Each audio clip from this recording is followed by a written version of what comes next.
Guys, welcome back. You made it back to day 2 of the 3-day advanced class. Welcome back.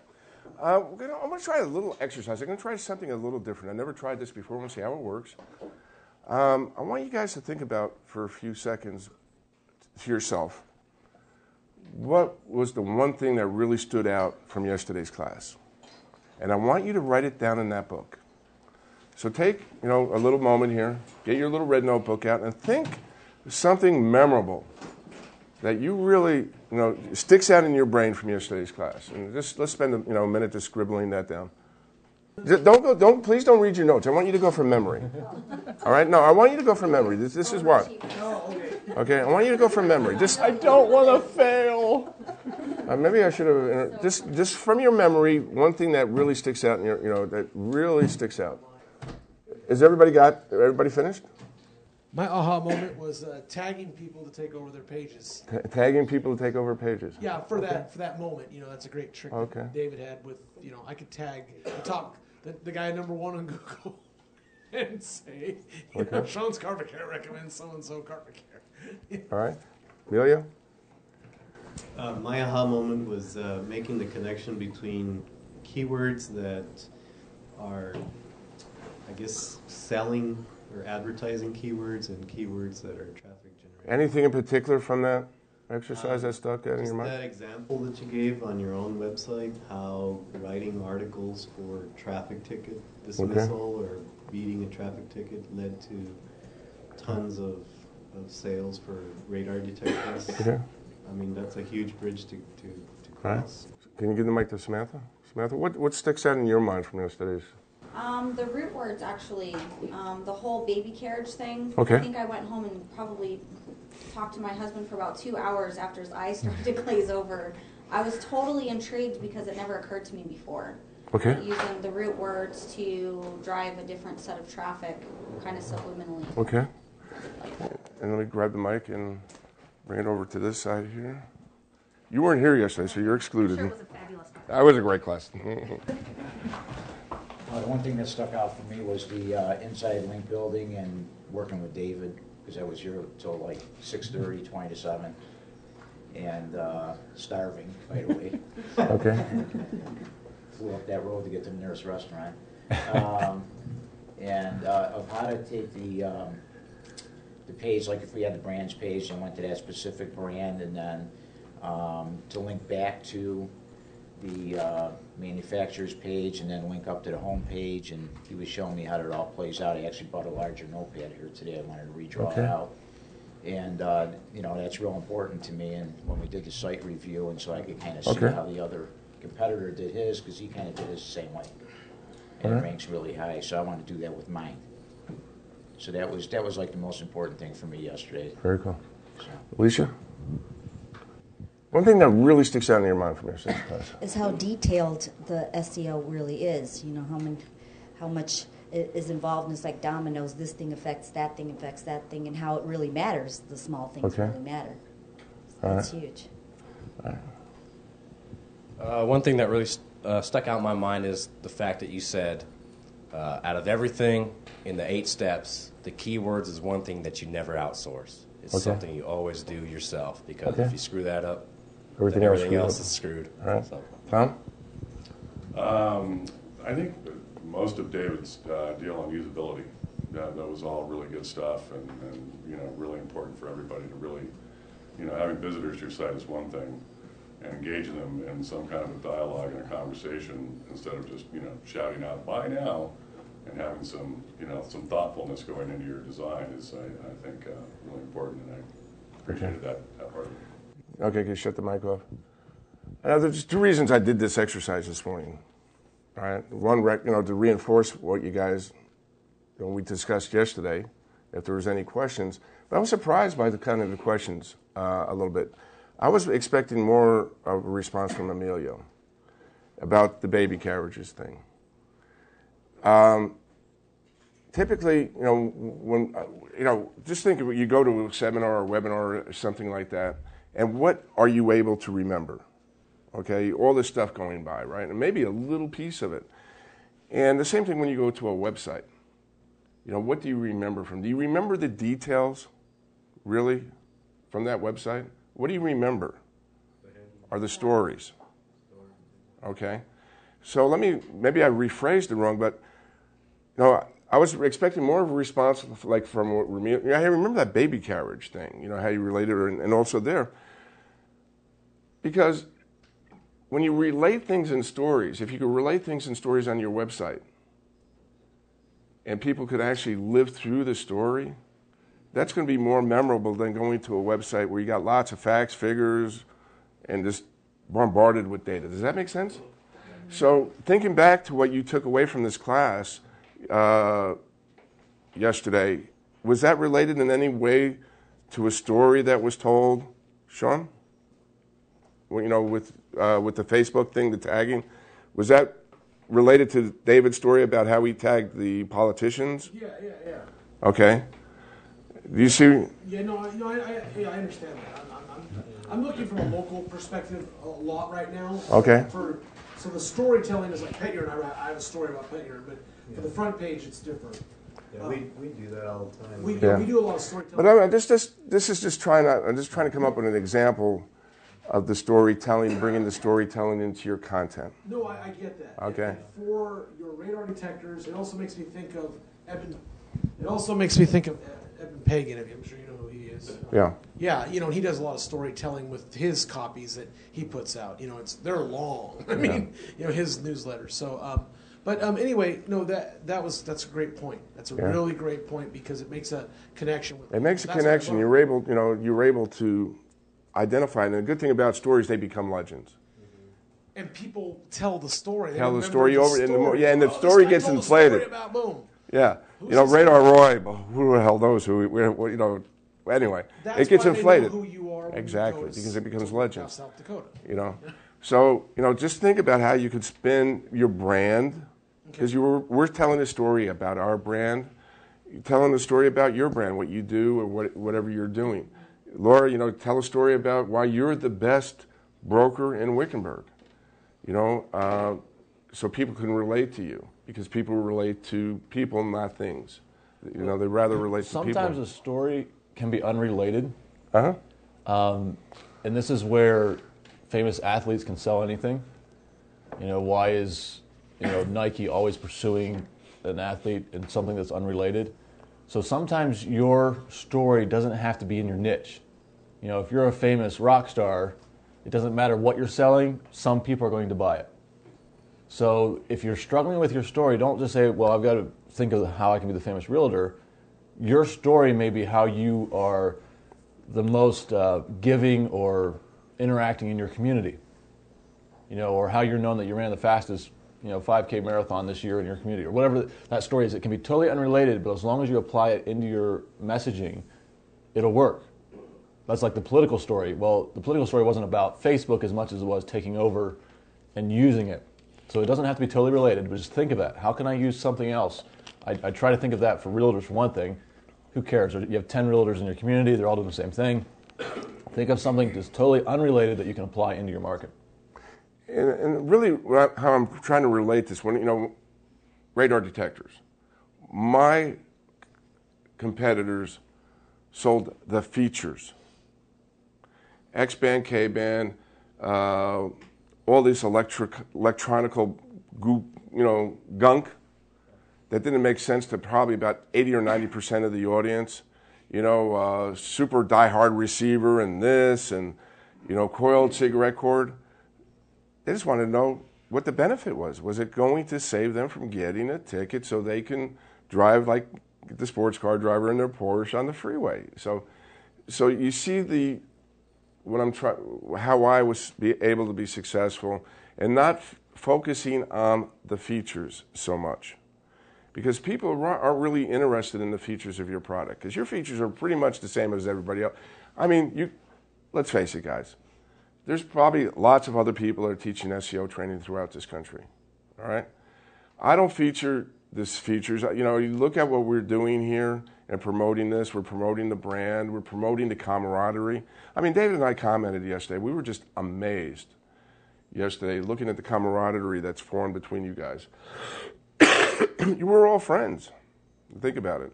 And that's a lot more powerful than learning Well, SEO, keyword research is the number one thing. It's just having a network in the community that that you can fall back on. Say, oh man, I got a problem here, and I remember this gal, Claudia, in Peoria that does sewing, and maybe she could help me out with something with my website, or however that might work, or we're here to help you, all right? So, think about that. There was one other thing I wanted to talk, David? In the meantime, before the Super Bowl, there was it was on ESPN, I think. It was talking about a weightlift trainer for the Patriots, I think it was, and it was talking about his strategy to be seen on camera. It was talking about trying to get yourself out there, and they were showing clips of different moves that he makes throughout the game to make sure that he's on TV. He was talking about the pop-up, the slide-in, all these stupid little tricks that he would do. But they went back through the Patriots, not the Super Bowl game, but the game before that, one of the playoff games, and every major moment of the game, this guy is sliding in behind the coach, walking up behind the main player. It was absolutely hilarious because this stupid weightlift coach out here is just, you'd see Tom Brady sitting on the bench, and also you see this guy just slide in. And he was doing it for purpose, and I'm sure he was doing it for the actual show that they were doing. But it looked hilarious. We have to think how we can do that, especially when we're trying to borrow authority in a marketplace. Like right now, I'll pick on Steven, if Steven popped up in between us, he would be assumed as being right here. If you would pop up right here. And that's what this guy was doing. He literally got an ESPN show for an hour just because of him doing that. So in your market, how can you pop up in your marketplace? It may be where you go back to these walkathons and these social events that are happening. You have the governor come through. Well, pop up in the picture, tag it on Facebook. Steal everybody's authority. The local store is opening up or a new place is opening up. You show up. It's in the newspaper. You're there. And just keep borrowing everybody's authority. So there's ways to do this that's very sneaky but very plotted out. And you can plan it out. One day a week, I'm going to snipe somebody. And just do it. Good, Amelia. I mean, this is kind of stupid maybe, but is like piggybacking off the daily news. I mean, the daily newspaper appears first in whatever city. I mean, you just type in the city name and it's the newspaper that comes up at the top of the website or search engines. I mean, if there's a big story that hits and you somehow grab a picture of it or whatever, just piggyback off of that authority to. Some communities have daily papers, some have weekly, and some have monthly papers. If you're breaking into a market, find the monthly papers. We're doing this in political advertising because a lot of the small town communities don't have daily papers. They'll have a weekly, and some of them have a quarterly. Well, we'll buy a full page ad in the monthly. It's like $200. But that paper is in every small town coffee shop and hardware store, and it's there for months. So leverage the long term if you can find them, especially when you're getting into small town communities and that side of it. But you can take over a small town community very quickly that way. I know maybe around Wickenburg, Yarnell, or something like that, they have these stupid little papers that you think nobody reads, but just stand outside of a gas station and watch how many people take that thing. Sometimes it's the free ads or something like that, but you can very inexpensively get a full page ad in there, and they're like, wow, what's this? And it's there for 2 months. Another thing, but you were talking about the small papers. We have the small papers in our community here, but it's called NewsZap. And so as a promoter of what you're doing or your product, you can do a free press release on those small papers right on their websites in all the locations. And you just stick it in there with the new name, new town, and then it'll drive a lot of traffic as well. If you're trying to break into the media market, I know we're a little off topic here, but breaking into the media market is, I think we have press releases coming up today, don't we? Yeah. I'll come back to it. The best way is find the beat reporter. For one thing, call them up and say, hey, I'm in your area tomorrow. I want to buy you lunch. Beat reporters don't make any money at all. I mean, it's very low income. They're trying to make it out in the market. Sit them down and say, okay, what do you want in this community? Who are you trying to get? Especially with realtors, you know all the contacts anyway. Find out what story you're trying to get. what would be great for you to find? And say, let me try to work on that for you. I know this person, and get them the first story that's not you. If you do that, they will write anything about you anytime. And you pursue it. We actually had a whole entire strategy of wining and dining reporters, and we're showing up in papers that we should never be showing up in, but our competition is not happy about it because we're like on the front page of one of the biggest towns, weekly. And they're like, "How'd you do that?" I don't know. It's a very small food budget. Okay, before we begin today with today's program, does anybody have any questions about anything we covered yesterday? Okay, cool. Before I jump in, I heard Emilio say something. He said he was talking to Alicia about he bought like a $15,000 piece of equipment and it sat in his garage for a year or something like that. It really popped my interest. Starting out, I think I worked about 3 years before I turned into a 6-figure business. And I did it on an 8-year-old computer with a wireless connection. What you have in front of you is just a tool. Doesn't matter how powerful it is if you can use it most effectively. Now, it wasn't breaking down all the time and things like that. It worked. Don't think that you have to go buy what we have, Macs and iMacs and things like that, to be successful. You don't. It's never the next thing that you have to buy that's going to make you successful. Actually, some of the guys I have working for me are running off the cheapest laptop out of Walmart because we're internet marketing. All you need is a connection to a computer. You don't need extremely fast equipment and all the top-end systems. Discuss that. I can't think of his name. He's in Chicago. He was in Russia working. He put together. Wow. Yeah. What is I'll think of his name here in a second. Matt.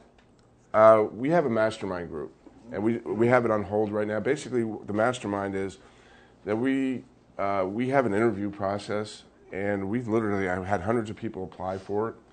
And through the process, we filter it down. We take 10 people that are super motivated that want to get in, go to scale. The best way to put it.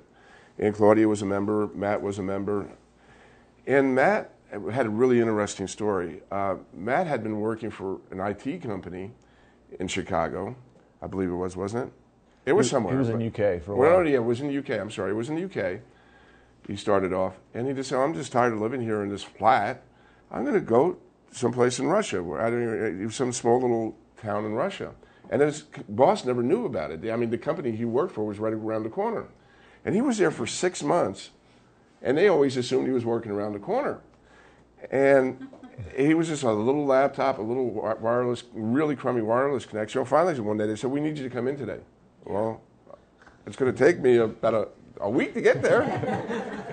And they fired him on the spot. But anyway, what he did, he was doing something else when he was here. He was building up a new business. And you want to explain that part of it, David? He's an importer and exporter of high-end clothing, basically scarves and things like that. But he came from a very wealthy family in Europe and had a flat downtown London, things that are extremely expensive.